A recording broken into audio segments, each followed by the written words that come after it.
E aí pessoal, beleza? Eu aqui trazendo um pequeno vídeo tutorial para acompanhar um artigo que eu fiz lá no site, tá? Eu tinha compartilhado recentemente o crack mais atual do 88 RAT privado, tá? Eu já tinha compartilhado há um tempo atrás o 88 RAT para download, porém o cracker que vem incluído nele, a Kagan, parou de funcionar, né? Ele não tinha mais acesso, você iniciava o Trojan, você não tinha mais todas aquelas opções liberadas, você realmente tinha que comprar novamente o Trojan. Porém, há um tempo atrás, eu compartilhei um novo 88 RAT privado e ele contém um crack funcional, ok? Vou estar aqui a deixar uma pequena videoaula de criação de servidor para acompanhar o artigo, tá? Você pode fazer o download lá no site, o link vai ter na descrição desse vídeo, tá bom? É exatamente o mesmo que eu tenho aqui no meu ambiente de trabalho, tá? Então, ao extrair o WinRAR, vocês vão ter aqui o 88 RAT privado craqueado, é o único aplicativo que vai ter dentro da pasta, tá? Vocês vão executá-lo normalmente, sem problema algum, tá? Ao executá-lo, ele vai ter aqui a opção de password, tá? E aqui você não precisa fazer exatamente nada. A única coisa que você vai fazer é dar OK, tá? Você não vai alterar a password que está aqui, ok? Damos o OK. Ele vai aparecer aqui que foi desenvolvido e craqueado pelo pessoal da Team CC. E vamos arrancá-lo normalmente. Ele vai fazer o barulhinho, né? Vai dar 2 bip, que ele está a estatar. E temos aqui então o nosso 88 RAT. Ele que está a carregar, como vocês podem ver, ele está com uma skin verde, né? Não está com a skin padrão dele. E ele contém tudo liberado, todas as opções, todas as personalizações, tanto de skin, tanto de personalização de remotos, tá? Primeira coisa que vocês devem fazer aqui, pessoal, é checar a porta. O 88 RAT então tem aqui no canto esquerdo inferior a opção de você listar uma porta que esteja liberada no seu modem, tá? Então aqui você vai setar ou a porta padrão, né, caso você tenha liberado ela para específico uso do 88 RAT, ou você vai colocar uma porta específica, né, uma porta que você tenha costume de usar. Lembrando que você não pode usar a mesma porta para todos os Trojans iguais, né? Você não poderia usar um 88 RAT, um Dark Comet ao mesmo tempo com a mesma porta, porque você teria conflitos ao receber as conexões. Então eu recomendo vocês usarem portas diferentes, né? Ou até mesmo liberar a porta padrão do próprio Trojan, tá? Ao fazer isso, você vai clicar em conectar, ela vai dar on. Lembrando que cada porta tem um limite de 200 conexões que você pode aumentar, tá? Eu não recomendo vocês aumentarem muito para 400, 500 conexões, porque pode ter um problema de não receber todas essas conexões, tá? Caso você queira um Trojan que suporta até 1000 conexões, eu recomendo vocês usarem o CyberGate. Um bom tempo atrás eu fiz uma aula em um outro canal sobre o CyberGate, onde eu tinha mais de 300 ou 400 remotos dentro de uma única porta. O CyberGate ele consegue uma única porta receber até 1000 conexões, então caso vocês queiram aí, né, manter uma parte de conexões maiores, eu recomendo vocês usarem Trojans que tem um limite maior, né, de portas. Enfim, vamos aqui em Builder. Antes de vamos em Builder, temos aqui a opção de personalização, tá? Aqui temos as skins, ok? Lembrando que se você dá um clique, vamos supor que eu quero usar a skin 1, ele vai alterar, só que antes dele fazer a alteração, ele vai reiniciar o Trojan por completo, tá? Você vai ter que efetuar novamente aqui o login na parte de crack e esperar que o Trojan arranque novamente, tá? Essa aqui é a skin padrão dele, a skin preta, a skin que já vem com o próprio Trojan, ok? E ao iniciar ele vai estar tudo do zero novamente, você vai ter que listar novamente aqui a nossa conexão, certo? Feito isso, pessoal, vamos então partir para a opção de Builder. Como eu mencionei no começo do vídeo, temos todas as opções liberadas, então você vai poder fazer a criação aqui do seu servidor, tá? Aqui na parte de IP, vocês vão colocar a DNS no IP que vocês estão usando, seja ela com a extensão .org ou a ddns.net, tá? Vocês devem utilizar apenas essas duas extensões, porque são essas melhores extensões do site no IP e que conseguem manter uma conexão de forma gratuita, né? Você não precisa comprar uma extensão ou comprar um domínio dentro do NoIP. Vocês criam sua extensão, né? Sua dns.ddns.net, né? E aqui vão colocar então o número da porta. Se vocês usarem a porta padrão, não é necessário alterar. O name, vocês podem colocar o que vocês quiserem, tá? Isso aqui é apenas um nome de identificação, não faz diferença alguma. Habilitamos então a opção de instalação do servidor, tá? Aqui no nome do executável, eu recomendo vocês usarem baseado na sua engenharia social. Se você vai usar uma engenharia do Skype, se você vai usar um Google Chrome Update ou até mesmo os novos navegadores, algum processo de atualização do próprio sistema, né? Isso aqui vai baseado na sua engenharia social. Vamos supor que vamos usar aqui então uma engenharia baseada em um Skype, né? E eu quero passar um Skype craqueado ou algum Skype que contenha, né, entre aspas, funções especiais que um Skype não tem, alguma coisa do gênero. Então aqui no processo eu colocaria Skype Updater. Deixa eu colocar aqui Skype Updater. Pois é um processo comum, é um processo que fica no gerenciador de tarefas constantemente, né, porque é o arquivo de atualização do Skype, e uma pessoa simplesmente não vai encerrar esse processo, já que boa parte dos computadores já possuem o Skype instalado e eles não encerram os processos de atualizações, ok? Habilitamos o Startup e o Startup com persistência, tá, para que ele possa criar no registro do msconfig. Eu não recomendo vocês habilitarem o RAID de instalação, porque isso aqui faz que o servidor se esconda ao ser executado. Então, geraria muitas suspeitas se você passa um Skype ou um programa qualquer e ele é executado no ambiente de trabalho e ele simplesmente some o ícone, algo ali está errado. Ou a pessoa vai suspeitar que o antivírus dela excluiu o aplicativo, ou algo aconteceu, ou algo rompeu, né? Eu não recomendo vocês habilitarem o RAID de instalação, tá? Apenas o processo de startup com persistência, tá? Aqui temos a opção de sleep, que seria a função delay, né, que o SpyChronic, o SpyNet, o Extreme Hat possui na parte de criação do servidor, que seria o server se executar tantos segundos depois após ser executado na máquina, né? Então, vamos supor que eu coloque aqui 10 segundos, significa que depois que a pessoa executa esse Trojan, um Skype ou enfim, uma engenharia que você esteja a usar no ambiente de trabalho, ele demora 10 segundos para ser executado. Isso aqui varia muito, tá? De engenharia para engenharia. Normalmente é usado em criptas para bypass algum antivírus em específico, tá?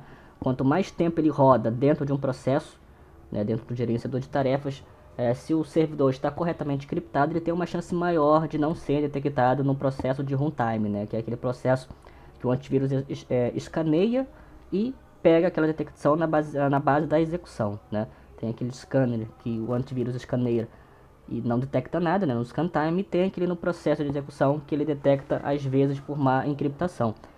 Uma hora ou outra pode funcionar o sleep, tá? Eu não recomendo vocês usarem, na real, isso aqui em Trojans não faz muita eficácia, tipo, para vocês enviarem o server assim, diretamente, né, baseado numa engenharia.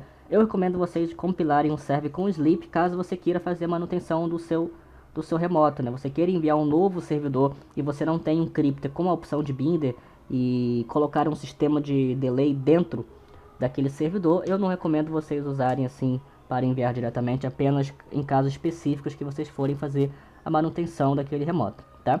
Esconder o processo no sistema operacional de 32 bits, eu não recomendo vocês esconderem processo nenhum, tá? A opção de USB serve para você espalhar servidores através de outras máquinas com USB. O que seria isso? Uma vez que você infecta uma máquina e essa máquina infectada coloca um pendrive, um USB qualquer e despluga, automaticamente esse pendrive, esse dispositivo USB, ele é infectado com o seu servidor. Ele cria um ponto LNK dentro daquele pendrive e na próxima vez que ele é colocado em um outro dispositivo, em um outro computador, ele dá boot automaticamente no seu server. E assim você consegue espalhar o seu servidor de computador para computador sem a necessidade de um envio direto para aquele computador. No geral eu não uso isso.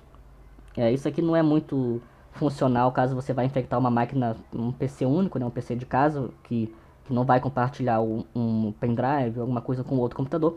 Normalmente é mais fácil você conseguir fazer isso quando você trabalha com infectação em lan houses, né? Você infecta algumas máquinas de lan house e a partir do momento que uma pessoa vai lá botar o USB dela, alguma coisa para baixar um arquivo, para chegar em casa colocar no computador, você consegue infectar o computador da casa da pessoa. Mas no geral, caso você vai infectar um PC de casa ou algo do gênero, não é muito funcional, não vejo muita utilidade. Compressar o server, tá? Vocês podem ou não, tá? Compressar o server, ele vai diminuir o tamanho do servidor compilado, ok? Tem um tamanho X, compressado ele combina com um tamanho Y. Eu sinceramente não vejo muita coisa, vocês podem ou não. Isso aqui afeta apenas no tamanho do server e na hora de criptografá-lo, né? Servidores com o PX, né, que são dado nome em outros trojans, dependendo do tamanho dele é mais fácil ou não criptar o servidor. Isso aqui vai depender do que você precisa, tá? Não vai impactar em nada na criação do server. Aqui você pode criar uma extensão. Lembrando que essa extensão aqui ela é uma extensão fake, ela não é a extensão do próprio arquivo. Ou seja, você não vai compilar um servidor com um JPG na extensão. Isso aqui é uma extensão fake. Então ele vai ter o nome servidor e vai ter alguns pontinhos, uns 3, 4 pontinhos e vai estar escrito JPG. Tá? Mas não significa que a extensão do arquivo é JPG. Ele vai ser um executável, porém ele cria uma imagem, né, tipo, no nome do arquivo, blá blá blá, .jpg, só para dar uma ilusão que realmente é uma foto, mas no geral ainda continua sendo executável. Então usem se vocês tiverem uma engenharia específica para isso. Desabilitar o Task Manager e desabilitar o msconfig eu não recomendo muito, tá? Eu não recomendo vocês usarem nada que desabilite programas ou processos do próprio computador, né, para não gerar suspeita. Desabilitar o msconfig, vamos supor que a pessoa tem o costume de acessar o msconfig para desabilitar um programa que está iniciando junto com o computador. Ela instalou um programa qualquer lá da casa dela, ela não quer que aquele programa inicie, ela vai no msconfig para desabilitar o startup. E se ela não consegue acessar, gera uma suspeita. Então assim, eu não recomendo vocês desabilitarem absolutamente nada, a não ser que você realmente tenha uma engenharia específica e que seja necessário você desabilitar. Então aqui tem a opção, mas no geral não é uma coisa que eu use e não é uma coisa que eu vá recomendar. Tá? Fake processo vocês podem habilitar, porque ele cria um processo fake do Skype Update, além desse. Então se a pessoa por acaso excluir o Skype Update por suspeita de alguma coisa, é um processo falso, não é o processo do servidor. Tá? Você pode criar mais de um, ok? Eu não recomendo vocês criarem muito para a pessoa não achar que tem vários e vários processos do mesmo puxando memória RAM do computador, então deixem apenas um, caso vocês queiram usar. Ou buscar o servidor para antivírus, podem deixar marcado, mas lembrando que não vai servir praticamente nada, vocês vão ter a necessidade de criptar o servidor com cripta, tá? A WAC Exploit podem habilitar também, se vocês trabalham com exploit em servidores, tá? Tem aqui a opção de Builder 1 e Builder 2, tá? Deixem na opção de Builder 1, certo? Aqui na opção de ícone, vocês podem carregar um ícone extra e juntar um serve na opção de Binder. Não recomendo vocês usarem nenhuma dessas duas, tá? Como eu disse, vocês vão ter que criptar o servidor. E uma vez que você vá criptar um servidor que já esteja juntado com outro programa, vamos supor que você use o Binder, ele vai romper o arquivo, pois aqui nessa opção de bindear, ele automaticamente vai bindear o serve com outro programa qualquer, só que ao mesmo tempo ele vai fazer uma criptografia, nem que seja uma criptografia bem pequena, não vai influenciar no resultado, ele não vai sair food ou algo do gênero ao ponto de estar pronto para envio, tá? Só que ao você passar um crypto nesse servidor que foi bindeado, ele vai dar dados corrompidos, porque você vai estar fazendo uma segunda criptografia em cima de um arquivo criptado.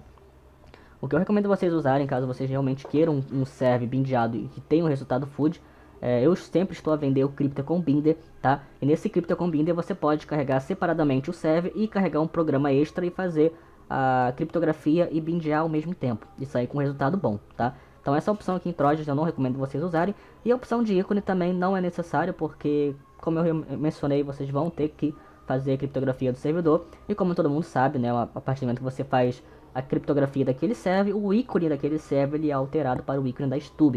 A não ser que você tenha um crypter que ele tem aquela opção de trocar o ícone, né, que nem os crypters que eu normalmente ofereço, você pode carregar um serve, alterar o ícone e fazer a criptografia, mas caso você não tenha, o ícone do serve ele é alterado para o ícone da Stub. Então, nenhuma dessas opções aqui é válida para você usar no dia de hoje, tá bom? Basicamente a configuração é essa, pessoal, vai depender muito de engenharia social, tá? Como eu mencionei aqui em cima, vão colocar apenas o host de vocês, tá? A porta, coloquem a porta liberada, ou caso você tenha liberada a 1337 dentro do seu roteador ou do seu modem, você pode setá-la também, tá?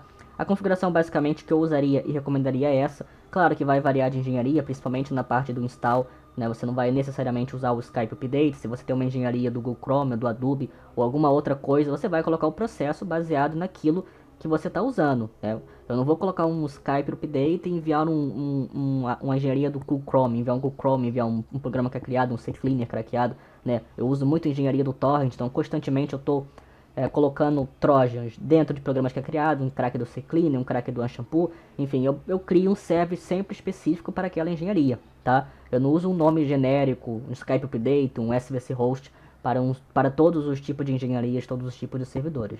Tá? Mas basicamente é essa a configuração, tá? Ao feito isso, vocês vão clicar em Create Server, tá? Ao clicar em Create Server, ele vai abrir o painel para vocês poderem compilar, tá? E salvar dentro do seu computador, tá? Vocês vão vir aqui na pasta do 88RAT privado e ele vai estar aqui, tanto a configuração que eu fiz, tá? E vai estar automaticamente fazendo a compilação aqui no meu servidor.